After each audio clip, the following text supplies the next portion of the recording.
transformer taps are terminals on a transformer that allow for adjusting the voltage output. They are used to compensate for voltage variations or to adjust the voltage to specific equipment requirements. There are two main types of transformer taps: firstly, primary taps, and secondly, secondary taps.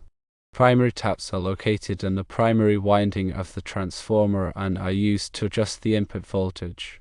Secondary taps are located on the secondary winding and are used to adjust the output voltage.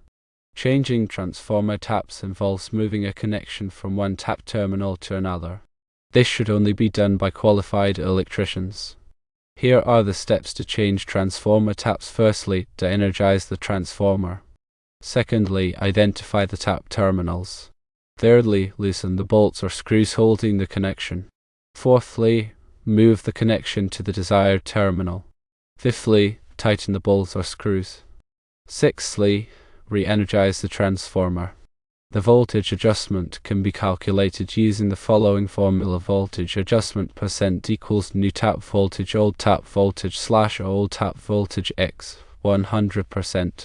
For example, if the current tap voltage is 200 volts and you want to adjust it to 208 volts, the voltage adjustment would be voltage adjustment equals 208 200 / 200x 100% equals 4%. The percentage adjustment may vary depending on the specific transformer and tap configuration. Always consult the transformer manufacturer's instructions before making any tap changes. Changing taps incorrectly can damage the transformer or connected equipment. When dealing with voltage drops and the need to adjust transformer taps, it's crucial to understand the underlying principles and safe practices. A transformer's primary function is to step up or step down voltage levels. Taps allow for fine-tuning the output voltage to match the specific requirements of the connected equipment. When the voltage at a facility consistently measures lower than the rated voltage for equipment, adjusting the transformer taps can bring the voltage within an acceptable range. This ensures optimal performance and prevents potential damage. Firstly, consider the impact of voltage variations on equipment. Equipment designed to operate at 230 volts will not function correctly or efficiently if consistently supplied with only 200 volts. Secondly, ensure the equipment's voltage tolerance is adhered to. Most equipment has a specified voltage tolerance range, typically expressed as a percentage of the rated voltage. Operating outside this range can lead to reduced performance, overheating, or even failure. Thirdly, assess the frequency of the voltage drops. If the voltage drops are infrequent and minor, they may not warrant a tap change. However, if the voltage is consistently low, a tap adjustment is likely necessary. Fourthly, review transformer nameplate data. The transformer's nameplate provides essential information, including the rated primary and secondary voltages, the tap settings, and the corresponding voltage adjustments. This information is crucial for determining the appropriate tap setting. Fifthly, follow a systematic approach to changing taps. Prior to making any tap changes, de-energize the transformer by disconnecting it from the power source.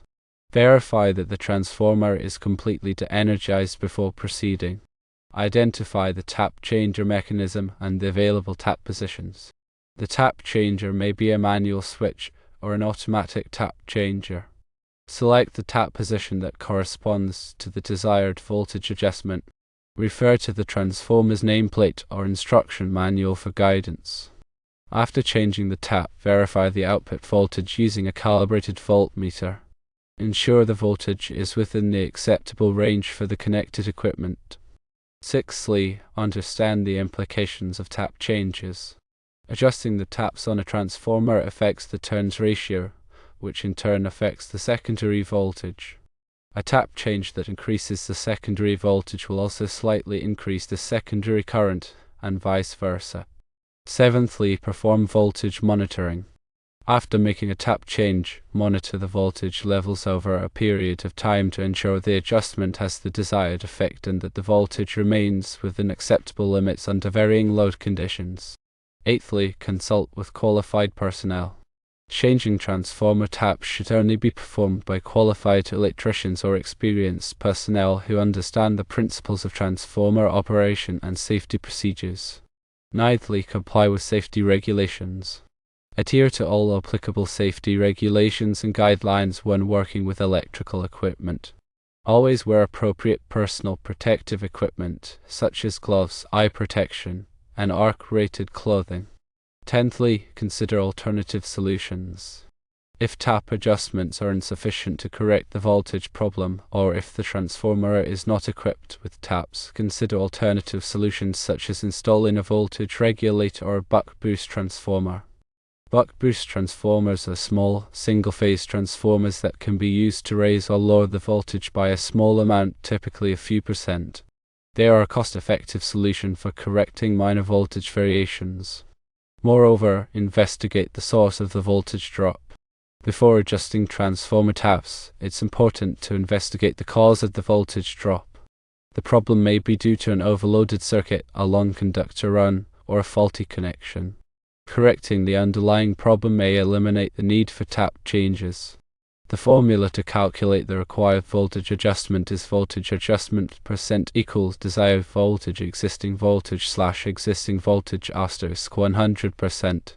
For example, if the existing voltage is 200 volts and the desired voltage is 230 volts, the voltage adjustment would be 230 200 / 200 * 100% equals 15%.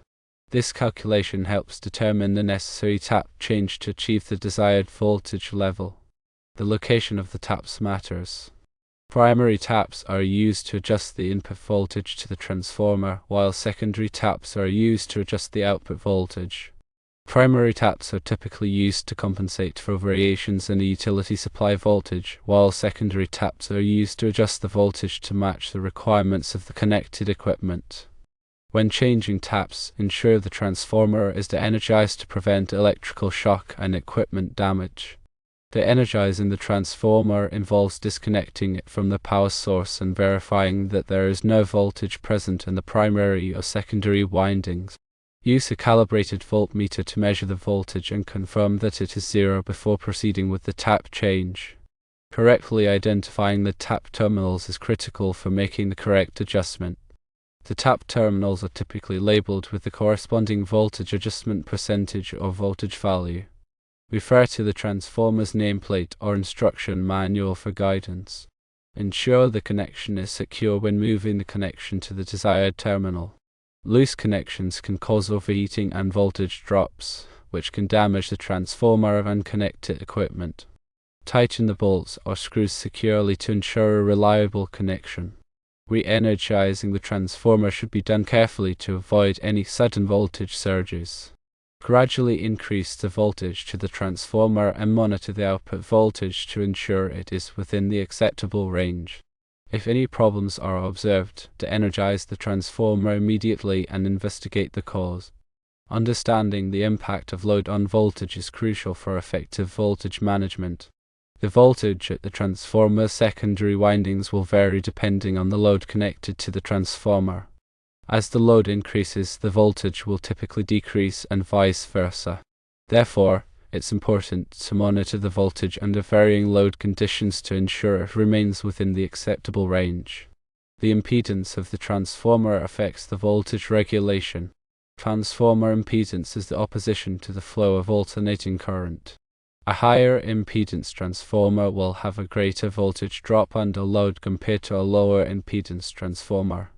Therefore, when selecting a transformer, it's important to consider the impedance and choose a transformer that is appropriate for the application. The National Electrical Code, NEC, provides guidelines for transformer installation and protection. The NEC covers various aspects of transformer installation, including grounding, overcurrent protection, and ventilation. Adhering to the NEC guidelines ensures the safe and reliable operation of the transformer. The available short-circuit current at the transformer's secondary windings must be considered. The available short-circuit current is the maximum current that can flow in the event of a short circuit. It's important to ensure that the connected equipment and wiring are rated to withstand the available short-circuit current. The transformer's kVA rating must be sufficient to handle the connected load. The kVA, or kilovolt ampere, rating of a transformer is a measure of its apparent power capacity. It's important to select a transformer with a kVA rating that is sufficient to handle the connected load without overloading the transformer. Overloading the transformer can lead to overheating and premature failure. The ambient temperature affects the transformer's operating temperature. The ambient temperature is the temperature of the surrounding air. Higher ambient temperatures can cause the transformer to overheat, which can reduce its lifespan. Therefore, it's important to ensure that the transformer is properly ventilated and that the ambient temperature is within the transformer's specified operating range. The transformer's insulation class is a measure of its ability to withstand high temperatures. The insulation class is typically expressed as a letter, such as A, B, F, or H. Each insulation class corresponds to a maximum operating temperature. It's important to ensure that the transformer's operating temperature does not exceed the maximum temperature for its insulation class. Regular maintenance is essential for ensuring the reliable operation of the transformer. Regular maintenance includes inspecting the transformer for signs of damage, such as leaks, corrosion, or overheating. It also includes cleaning the transformer to remove dust and debris and tightening any loose connections. Proper grounding is critical for electrical safety. Grounding provides a path for fault current to flow back to the source, which helps to protect equipment and personnel from electrical shock. It's important to ensure that the transformer is properly grounded in accordance with the NEC guidelines. Overcurrent protection is essential for preventing damage to the transformer in the event of a short circuit or overload. Overcurrent protection devices, such as fuses or circuit breakers, are designed to interrupt the flow of current when it exceeds a safe level. It's important to select overcurrent protection devices that are properly sized for the transformer and the connected load. Surge protection can help to protect the transformer from voltage surges caused by lightning strikes or other electrical disturbances. Surge protection devices, such as surge arresters, are designed to divert the surge current to ground, which helps to prevent damage to the transformer. Harmonics can cause overheating and other problems in transformers. Harmonics are non-sinusoidal waveforms that can be generated by nonlinear loads, such as electronic equipment. Harmonics can cause the transformer to overheat, which can reduce its lifespan. They can also cause other problems, such as voltage distortion and equipment malfunction. Special transformers may be needed for certain applications. For example, isolation transformers are used to isolate sensitive equipment from the power supply, while autotransformers are used to step up or step down voltage by a small amount. The transformer's efficiency is a measure of its ability to convert electrical energy from one voltage level to another without losses. Transformer efficiency is typically expressed as a percentage. Higher efficiency transformers will have lower losses, which can save energy and reduce operating costs. The transformer's noise level can be a concern in certain applications. Transformers can generate noise due to the vibration of the core and windings. The noise level is typically expressed in decibels, dB. Lower noise level transformers are available for applications where noise is a concern. Consider the long-term costs of transformer ownership. When selecting a transformer, it's important to consider not only the initial purchase price but also the long-term costs of ownership, such as energy costs, maintenance costs, and replacement costs. By carefully considering these factors, you can select a transformer that is both cost-effective and reliable.